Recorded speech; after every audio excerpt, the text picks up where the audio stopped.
The COVID lab leak hypothesis gained steam. Even Fauci says it might have come from China in a lab. Rand Paul wants to know, why should the recovered still get vaccinated? And the National Guard mission on Capitol Hill finally ends.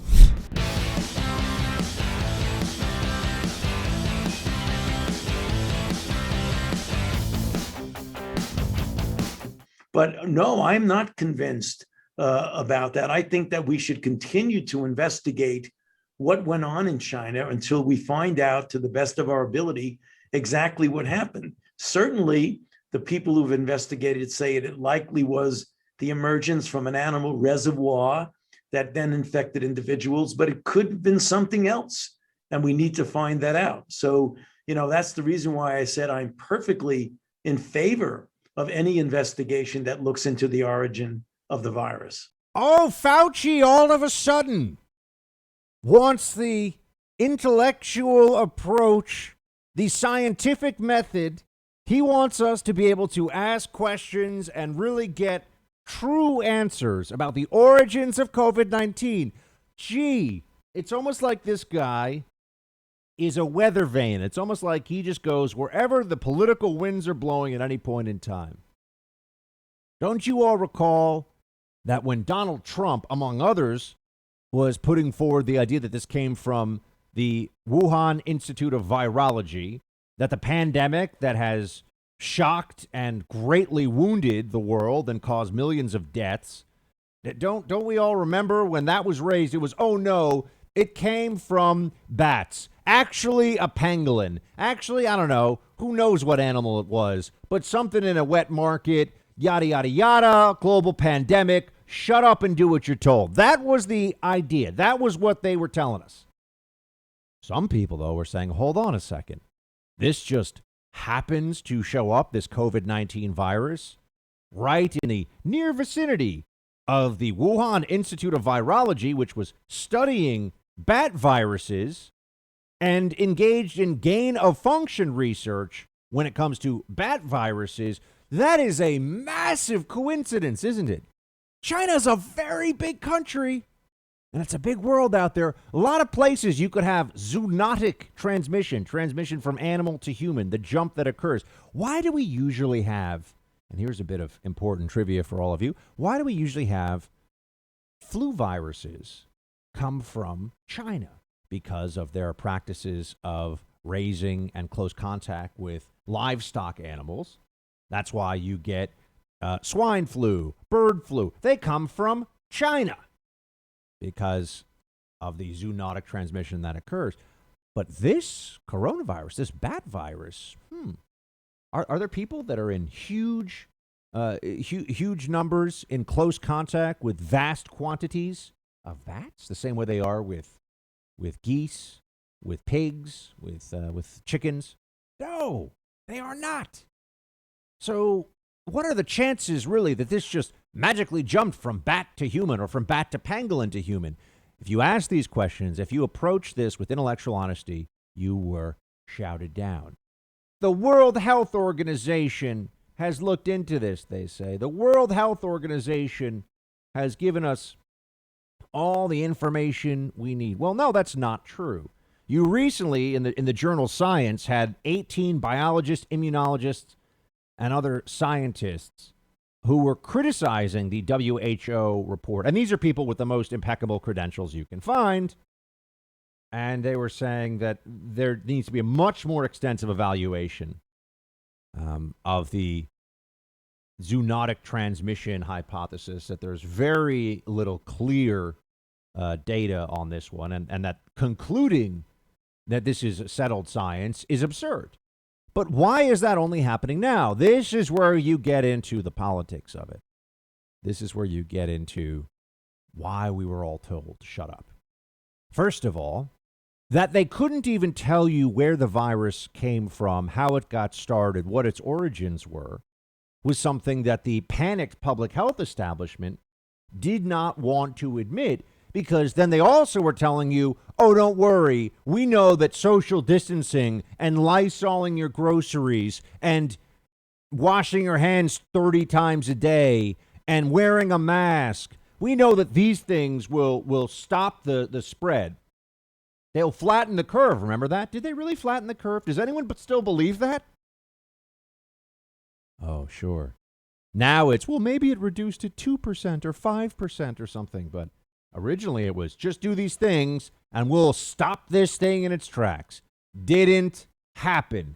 Didn't work. And mask maniac blue Democrat parts of the country got hit worse than anywhere else. But you weren't allowed to ask questions. You weren't allowed to say, hold on a second. What's really going on here? You had to listen to Fauci talking about the reservoir theory. It came from the reservoir. And everyone said, well, listen to the science. Now, some of these same voices are saying, oh, yeah, no, we're not convinced the WHO, which is acting at the behest of China on this one, China won't share some of its data on the origins of this virus. Why would you do that? Why wouldn't you share data? This is just about a disease. This is just about a virus. What do you have to hide, China? We all know the answer's a lot. So there was we don't want people to understand that we don't really know that much about this virus component of it, because it's harder to control people in the way that they wanted to when you have to admit there's a lot you don't know. If there's a lot you don't know, then people start thinking maybe we should ask some questions, and maybe they don't know what the heck they're talking about. Couldn't have that. Couldn't have doubts. Not allowed. And then there was the other political component of this. Do you remember who was blamed more than any other person for the COVID-19 pandemic in 2020 in this country and in our media? Donald Trump. As crazy as it was, as unfair, as reckless and ruthless as it was, they made it seem like if only Trump had done X, Y, and Z, we'd be so much better off. And to that I say, look at Western Europe, look at India, look at Brazil, look at countries of comparable size and density that have had enormously worse outcomes from COVID-19 on a per capita basis. But Donald Trump didn't believe the science. That was the story they told us. That was the belief that we were supposed to have. And look what that left us with. Now we had an entire population cowed by the so-called experts. Oh, we can't ask questions. Do as you're told. Double mask. Any person able to think for themselves would say, really?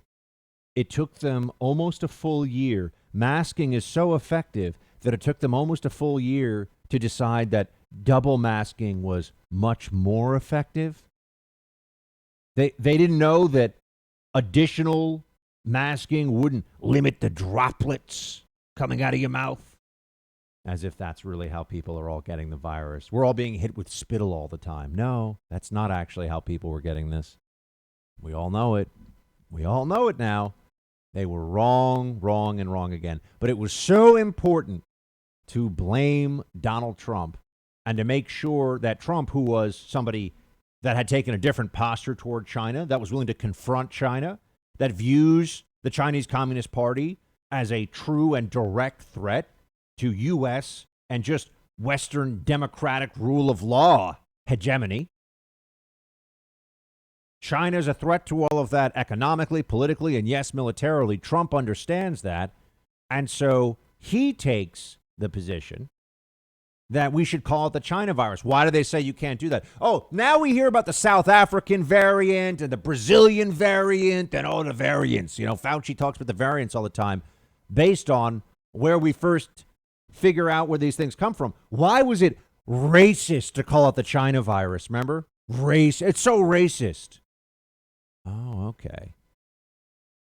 That's not something that we worry about when it comes to Zika or Spanish flu or West Nile or you name it. Any number of viruses named for places from which Ebola.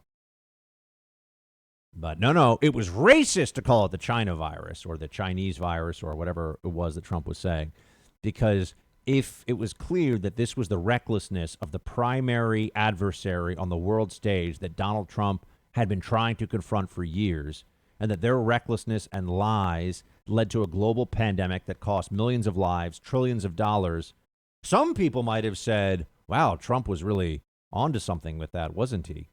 At least he saw the challenge of China coming and was willing to do something about it. But no, it was much more important to just emotionally and irrationally place blame on Trump for COVID and to pander to the social justice rhetoric of the left and the identity politics. And, Trump is racist when he talks about the virus that's infecting everyone all over the world.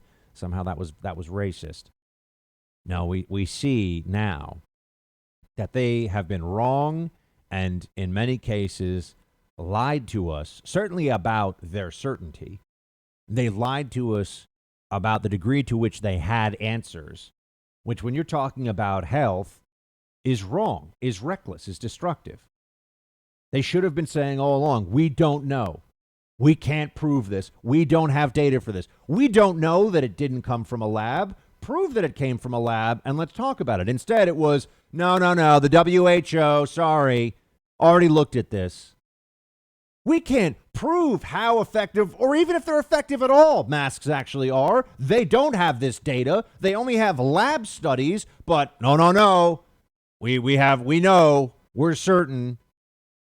Over and over again, friends, there are two kinds of people in this country, and you've seen it play out for over a year now. Those who can think for themselves and those who cannot.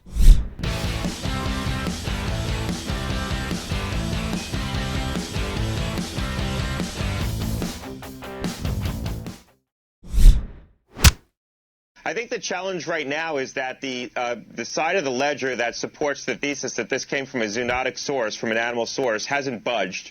And the side of the ledger that suggests that this could have come out of a lab has been continuing to grow. So people a year ago who said, well, this probably came from nature, it's really unlikely it came from a lab, maybe a year ago that kind of a statement made a lot of sense because that was the more likely scenario. But we haven't found the intermediate host. We found no evidence of this virus in an animal anywhere. The closest homology we found is a pangolin outbreak that occurred in March of 2019. But we haven't found the true source of the virus. And with MERS and SARS, at this point with those outbreaks, those epidemics, we had found the intermediate host. And it's not for lack of trying. There has been an exhaustive search for what the animal host was for this virus, and it hasn't been found. So I think the ledger on the side of the lab continues to grow. And the question for a lot of people is going to be, when are too many coincidences too much? When does it just seem that there's too many things suggesting that this could have come out of a lab? And right now, there's more and more circumstantial evidence, certainly. I don't think we're ever going to get to the bottom of this because unless we have a whistleblower, assuming it did come out of a lab, and I'm not saying it did, but assuming it did, unless we have a whistleblower, a regime change in China, you're not going to truly find out. If there are retained samples from those people who were infected in that lab, I don't think they're available anymore. Yeah, China's going to cover this up, obviously. So we can't rely on what China has. But note this, whenever someone hears about circumstantial evidence, most people go to prison because of circumstantial evidence. Usually you don't have an eyewitness in a criminal case. Usually it's, okay, what do we have? You have a lot of circumstantial evidence piled together, and that's enough to go beyond a reasonable doubt.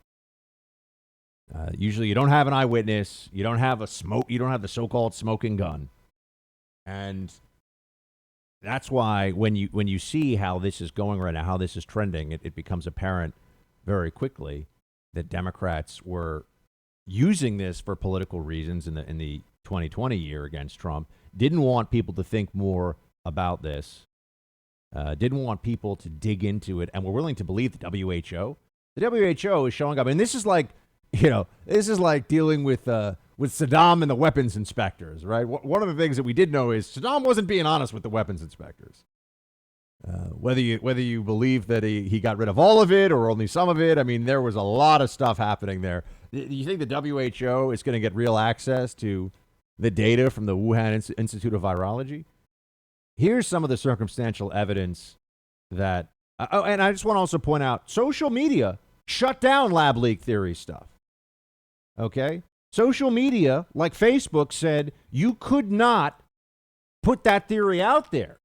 Now, why? Why were they so sensitive? Because this was part of the Trump was wrong, and it was so important to people that Trump was wrong about the China virus. And beyond that, they also didn't want this to be used for xenophobia, or they were worried about attacks on on, Chinese Americans or Asian Americans. Interesting study that just came out, at least in New York City, of hate crimes. Over 90% against the Asian American community, not from white guys. That was just in Campus Reform over the weekend, a study out of the UC system, University of California system, about New York City hate crimes. 90% plus attacks, hate crimes of any kind against Asian Americans in New York City, not white guys. But yet, what did we hear for a little while from the media? Right, lies, because they lie to you all the time. So now the lab leak theory, back to where we are on this, is getting greater credibility, greater focus, because you have a number of people who came down with severe illness from the lab in about October, November 2019. That's what you call a pretty big coincidence, isn't it? And what we know from this virus is it is highly contagious. So if a couple of people had it in the lab, how easy do you think it is in China before anybody was worried about COVID? You think that they're not in close quarters with a whole bunch of folks going to the store, at home? Come on. And as the New York Post writes it here, this particular coronavirus showed up seemingly out of nowhere, perfectly suited to attack humans. Would be quite the mystery if it hadn't first popped up in a city with 2 virology institutes that were studying bat coronaviruses. That's right. I mean, this could have come, if it was a zoonotic transmission issue, it could have come from a wet market anywhere in China, because they're all over China. An unfortunate vestige of the era of Mao's Marxism, where people were starving to death. And so they started raising wild animals for food, and then it became a cultural practice. This is true. This is how the wet markets got going. Bats and lizards and pangolins and whatever, they started capturing and breeding wild animals for food because Mao's practices for agriculture and farming and animal husbandry were so bad that there was mass starvation during the famine, Mao's Great Famine. 40 to 60 million people died. So they were just grabbing whatever they could, understandably, to survive. And then it just became a cultural practice. And then it was worth hundreds of millions of dollars because there were also these ideas of rural agricultural and peasant medicine, where people would just say, oh, if you eat this, it'll cure this. Or if you do this, it'll give you greater vitality or whatever, virality. And so people started eating these weird animals in China. And then it grew into a big practice. But this didn't happen. There are these wet markets all over China, so-called wet markets. This didn't happen in just any old place. It happened in one where there were 2 institutes, one in particular that was studying bat coronaviruses and gain-of-function research. We go back to the beginnings of this. We go back to Occam's razor like a chainsaw on this one. What makes sense, what doesn't? What adds up, and what seems like nonsense? And when you apply this to the origin theory, you can also start to apply this to everything else that they've been demanding of you about COVID, all the other claims they've made. We're beating this virus by masking up. Yeah, sure. We've seen what happens when people are not allowed to not only think for themselves, but communicate freely. This was a tyranny test, friends, and it is one that the Western world failed.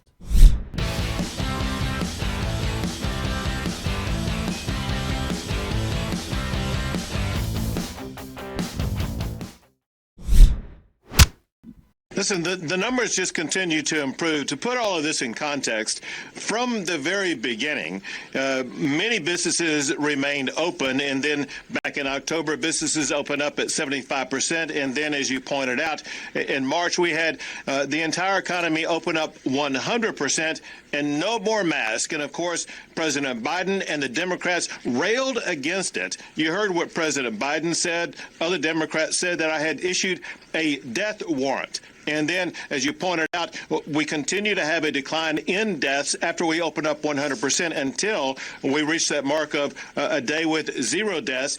And hospitalizations continue to go down even more. The number of cases and positivity rate continue to go down even more. Yesterday was the lowest positivity rate that we've had on record during the history of the entire pandemic. And so it shows that the right move was to make sure that we did open up, get things back to normal. Governor of Texas taking a victory lap based on data and reality. Isn't that so interesting? I told you some time ago that we would revisit. You'll remember this on the show. I said when Texas lifted its mask mandate, when Texas opened all businesses and said, just folks, time to go back to normal life. When that happened, I said, all right, let's give this 6 weeks. So, because what they kept doing is what they do with climate change. They move the timeline. So they said 2 more weeks, 2 more weeks, 2 more weeks. I said, we'll give it 6 weeks. I'm not going to say anything for 6 weeks. We'll at least not really come back and revisit it. And that was now, 4 months ago? 3-4 months ago? Something like that. And sure enough, who was right and who was wrong? This is not up for debate. This is a factual question. Did Texas's removal of the mandate, did it result in a surge? Was there a surge? No. Or did we hit a plateau? Because of the data, we compiled the data and there was a surge. No. We saw that the cases continued to go down, down, and down again. They only went in one direction. So we get rid of a mask mandate. Then they say, well, there's still local mask mandates. Okay, so then why did you need a state one if people were just going to do this anyway? It's unfalsifiable what they've told you, see. No matter what happens, it would have been worse. No matter what happens, people are doing it anyway. Okay. Well, gee, isn't that convenient? Isn't it convenient that the idea itself of wearing a mask to stop a respiratory virus from mass circulation was considered by the medical community in this country absurd until about a year ago?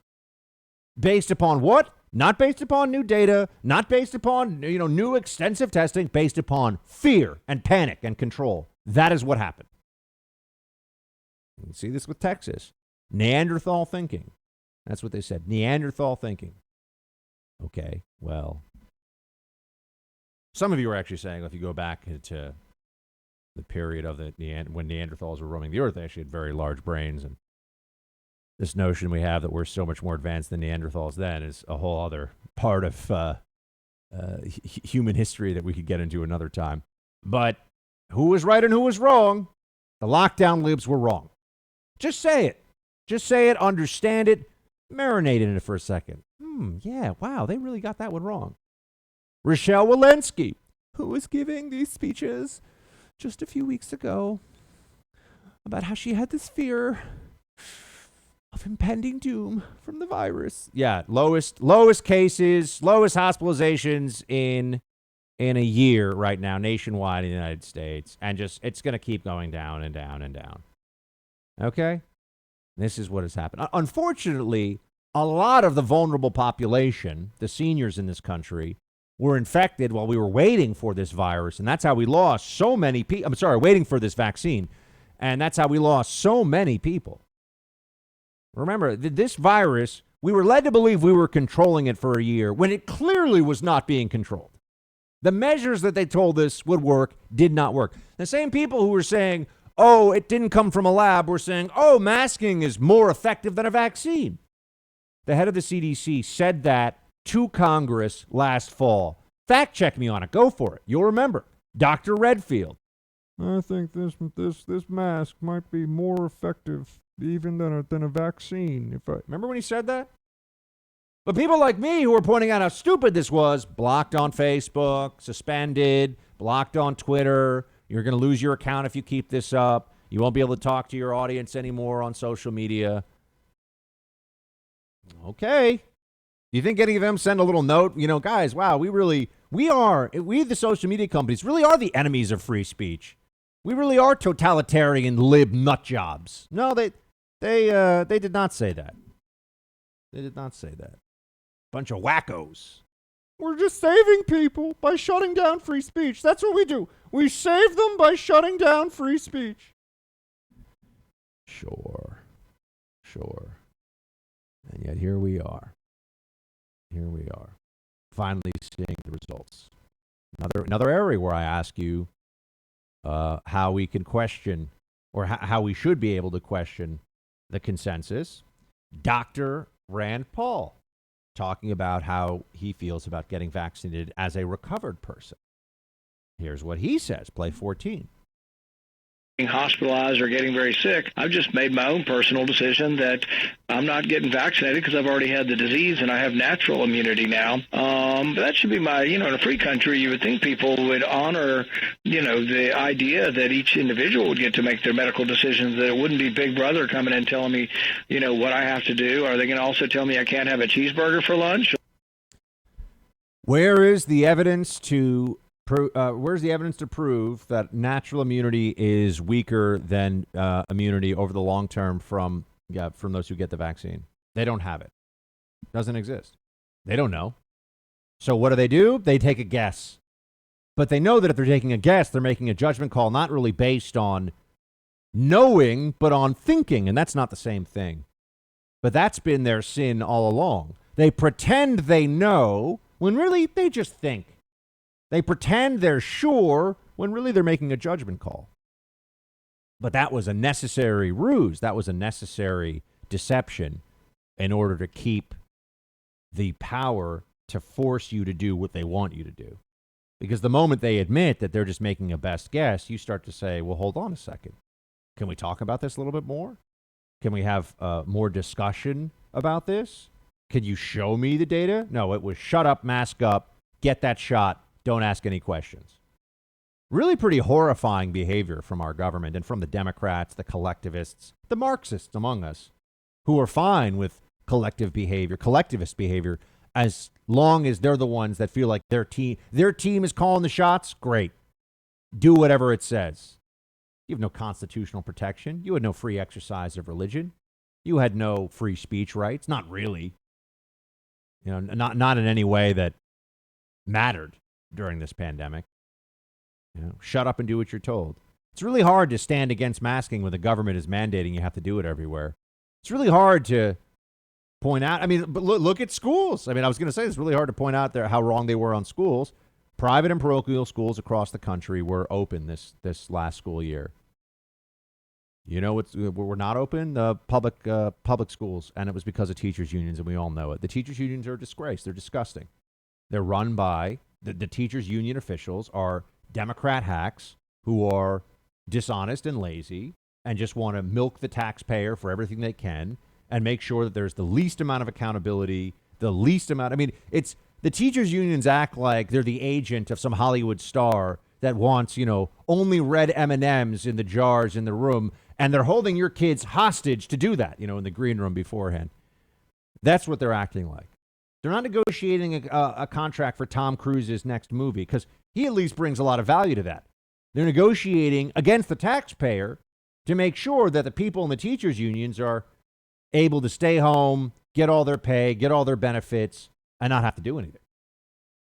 While your kids were suffering, while parents were having to figure out, what do I do? You were still paying those taxes. You're still paying taxes. In a lot of places, your real estate taxes, which is a major burden on a lot of people, go right to your local school districts, goes right to the public school system. And you didn't get some break because they were doing Zoom learning. There was no cut in those benefits, right? Or in those taxes. You know what happened here. The Democrat left used a crisis to seize control, to shut down free speech, to shut down dissent. And now that the truth is emerging on a whole array of fronts, they want to act like, let's all just sort of forget about that and be friends. I say no. I say we have to crush their lies, hold them to account, and keep fighting on this because they will do this again, whether it's about a third round of some respiratory virus this winter, or it's about climate change, or it's about gun control. They will run this playbook again unless we make it impossible, or at least hard for them, by making sure that we chase down the truth. That's the part of this that I insist on. And I still ask, going back to the Rand Paul thing, where is the data to show that the vaccine works better than natural immunity? Where do they have that proof? I have yet to see it.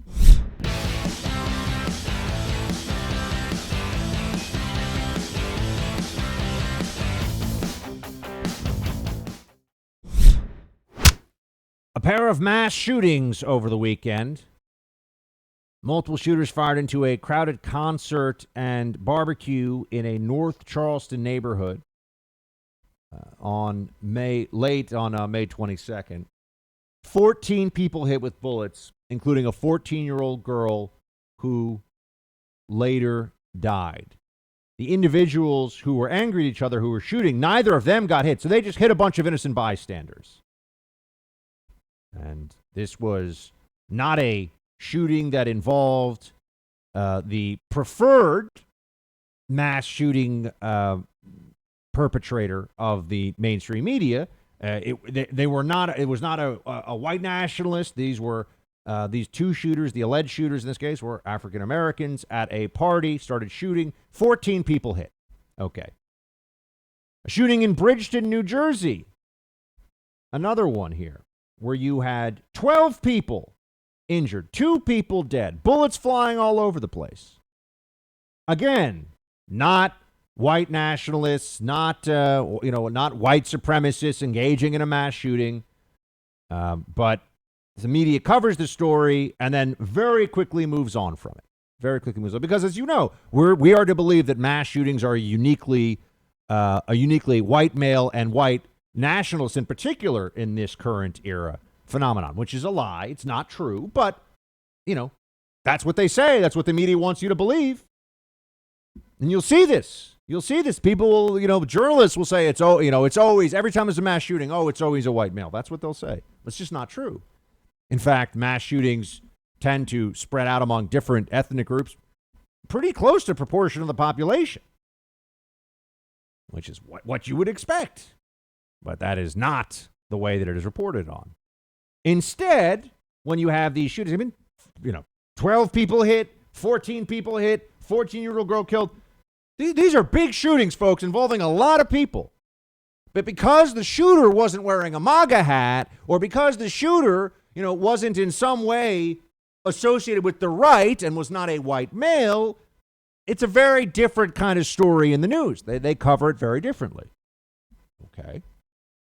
What does, let's say, our political class focus on right now with surging violence in the country, homicides spiking still, even compared to last year's increase?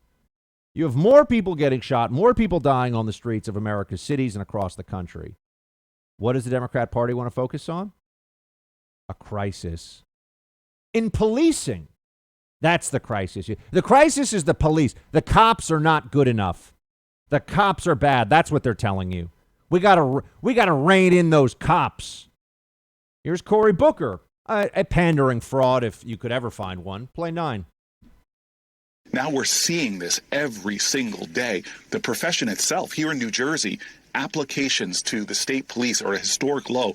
About 90% less people even applying to be New Jersey state troopers. We have a crisis of policing in America. It's not new, but we have to come together and fix it. And one of the things that public needs is trust, transparency, accountability, to make sure that we all feel confident that our policing is meeting the standards of our nation. If we keep saying that police officers are somehow above the law, that will never establish the kind of trust that we need in America to move forward. Wow. Isn't that amazing? It sounds there like he understands the problem. For a moment, you're probably saying, Buck, wait, Cory Booker gets it. We have a crisis in policing because he's saying we don't have enough people applying and we don't have the cops we need showing up for doing their jobs every day because less and less people want to get involved in this. Because there's not enough accountability and they think they're above the law and there's a lack of trust. Oh, so it's the cops' fault. No, it's the dishonest, pandering politicians like Cory Booker. All Democrats, folks. Democrats, when it comes to this issue, they own the issue of being soft on crime. They own the issue of undermining police. This is all on their side of the aisle. You don't have Republicans running around saying defund police. Oh, that's the police. And occasionally when Republicans get bullied or when they get a little too weak in the spinal area about defending law enforcement, we try to bring them back in line with reality very quickly. But wasn't that amazing from Cory Booker? Yeah, we have historic low applications to police. Maybe because the Democrats keep feeding police to the wolves, acting like the reason there's a spike in crime, the reason there are such dysfunctional, violent communities in so many places in America is the lack of transparency and accountability in policing. Cops think they're above the law. That's the problem. Do you think the 14 people who were shot in North Charleston over the weekend, do you think that that's because of a lack of police accountability? Do you think that the dozen people that were shot and or wounded during the mass shooting in New Jersey over the weekend, you think it's because of a lack of police accountability? This is the stuff that Democrats say. Just lies. Just lies. Just reckless, grotesque. And they know better. At some level, they understand this is crap. But what do you tell communities that have a lot of violence, that are Democrat run and controlled? We're talking about these major cities, talking about places all across the country with Democrats in charge of the police force, in charge of the mayor's office, in charge of the governor's house. What do you say? Oh, it's not our systemic policy issues that are the problem, the undermining of cops. It's that the cops aren't good enough. This does not stop until the public at large, Democrat and Republican, repudiates the pandering nonsense. Cops are not the problem. They're the answer.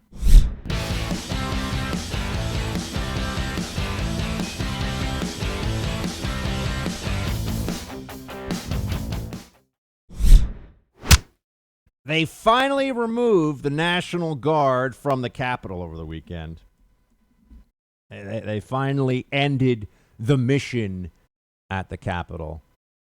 Let me just say that this whole thing was such a farce, such a disgrace. As if what?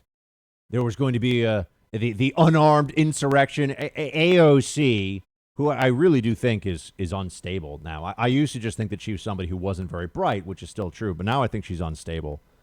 And she's effectively admitting that she's having to get treatment for the PTSD that she feels from the so-called insurrection. We are not sending our best to our nation's capital, that's for sure. And we have this big story that continued on for so long of how there was an insurrection that was averted at the last second by Capitol Police walking around saying, "Hey, you guys have got to get out of here." This is what they tell us. The National Guard ended their mission at the Capitol 4 months after troops were called down to the district following the, quote, deadly January 6th attack on the Capitol, end quote. For whom was the attack deadly? Only one person, a protester named Ashley Babbitt. Can you imagine what the response would be if there was a deadly BLM riot where the only person killed was an unarmed female protester, not in physical or even close contact with any human being at the time of her being shot in the neck? Can you imagine what that would be like?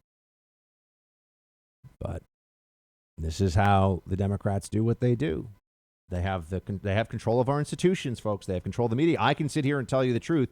For every show like mine, there are 50 shows, TV and streaming internet and all over the place, of lunatic libs running news channels or doing, quote, news shows who are telling you that this was all reasonable and necessary. Yeah, I'm sure the most boring job probably in the history of the National Guard was to be one of the thousands deployed to defend the Capitol from the insurrection.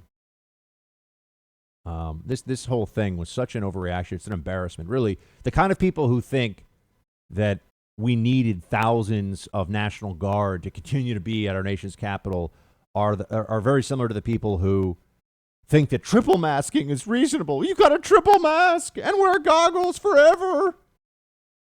We have a society with a lot of people who are emotionally and psychologically broken. And this really does get into some existential questions and issues about our society overall and the way people view themselves in the world. They have replaced God with the state. They think that they have a relationship with government that is more important and powerful in their lives than anything else. And they need to feel, they need the belief that government is there for them, takes care of them, is their friend. Government is not your friend. You know that. I know that. A lot of people don't believe it. A lot of people think that government is there to keep you safe and warm at night. But the whole premise here that this was necessary, this deployment at Capitol Hill was necessary because of the imminent threat of another coup, no.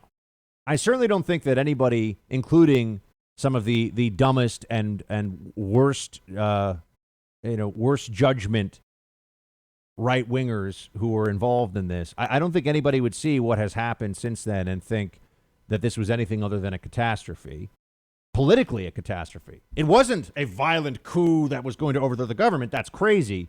But this was used to, and continues to be used to, bludgeon anyone on the right into silence, undermine them, cancel them, marginalize them. It's exactly what I said from the day of. It was nothing but downside, stupidity, and loss. It was a terrible idea, and it's because of exactly this, what we see going on. One, we don't do that. We don't break the law. We don't engage in that kind of barbaric stupidity. We leave that to the left. That was the left's thing. Not anymore. Now for years, they're going to keep saying, oh, remember January 6th? Remember January 6th? You can say, well, Buck, I know that that's not fair. Yeah, you and I may know it. What about the 2 to 3% of persuadable voters who will determine the fate of the future of this country? Do you think they know it? What are we really talking about here? Who are we? We're fighting. We're mobilizing politically to get pretty small percentages to go from one side to the other, or to show up who weren't going to show up. You know, we're not talking about getting 80% of Americans to all of a sudden agree. There's a big chunk. I mean, remember when Mitt Romney years ago, when he said about the makers and the takers? I mean, there's a big chunk of the left of the Democrat Party. It doesn't matter what happens; they'll never come over with us. They'll never come over into the light of sanity, righteousness, and constitutional government. They don't care. There's nothing you can do. You will never change their minds. You and I, you know that. But if we're going to win that center slice, we can't make unforced errors politically, enormous unforced errors, like having anyone even vaguely associated with Donald Trump or MAGA or America First doing this stupid stuff at Capitol Hill on January 6th that they did. You can't have it. And I understand people were very disappointed about the election. I understand there was a feeling of it being stolen. A lot of folks say, you can't even say that on social media. If you say that, Democrats say that every election's stolen, that they lose, but that's fine. Stacey Abrams goes around as the fake governor of Georgia, and no big deal. But here we are, still in a place where we can't even say what we think about the last election, and it makes it worse when anyone plays into it by breaking the law and doing some of the things that we saw that happened. So it's very frustrating, and allows them to now just dismiss realistic efforts to get to the truth. I mean, there's the Arizona election audit that Democrats keep freaking out about. Here's the Arizona Secretary of State talking about this. Play 16. Well, in any type of audit, you should be able to replicate your findings, and the procedures that they're utilizing, or lack of procedures, I should say, really are making it impossible to do so. You're not going to be able to replicate whatever findings they come up with. And at the end of the day, this is really an exercise to continue the big lie, as has been said, and to continue to undermine people's confidence in our elections. And I fear laying the groundwork for, in 2024, setting up a situation where the presidential electors are rejected by a Republican majority Congress, if that's the case. And this is why it's so critical that we put a stop to this now. Here you have a state official in Arizona, a Democrat, of course, who is telling you that her worry, she's now extrapolating from this, is that Republicans will use this, they'll cheat in the next election. So Democrats can tell their base that Republicans will defy the will of the people and cheat as much as they want, and that's fine. Social media, Facebook will blast it out everywhere. The social media censors won't touch it. They love it. They're down with it. They want more of it. All that's really going on here is an election audit if it's so bad, if, as Katie Hobbs says, if they can't replicate it, if they're not using proper procedure, tell us why. Audits are a part of the election process. In a lot of cases, there are automatic recounts or audits that go on. So saying that this is it, that there's, how dare you ask for an audit? You know, it's like I've said all along. If you throw a challenge flag during a football game, you're not cheating. Those are the rules. And it's because you want the referees, so to speak, to get it right. So what's the problem here? It's just they don't want an audit. Why? If the audit is garbage, if they're not doing it the right way, please. See, I actually want to know what happened. I want to know for real, one way or the other, what happened in this election in every state, in every place where there's, I mean, in Pennsylvania, it is what I told you. Yes, the Democrats changed the rules to favor them. They broke constitutional order to do it, but no court in America was going to say, well, we're going to toss out all the votes of everybody in this area or in this state because of this change in the rules. People thought those were the rules, and that's how they voted. We're not going to toss out other votes. I told you that, and it was true. You know, while other people were yelling, trust the plan or whatever, I was saying, no, that's not happening. This is pretty much all over, folks. And I'm talking about 2 weeks after the election. And yet they won't let us do audits, or they try to undermine audits, and they won't explain why it's a problem. What's wrong with an audit? Democrats should love it. They should say, see, what do you want? Here's all the data. They should make all the data for Arizona as public as they can. Show us all the stuff, and let's just have it out. Let's really get to the truth. But instead you hear, this is about making sure the big lie is continued, and there's a big lie, and the Democrats are good, and Trump is bad, and audits are bad. Explain why. Show your work, Democrats. That's all I want. Show your work. But they won't. They rely on the propaganda. And that puts a bad taste in my mouth.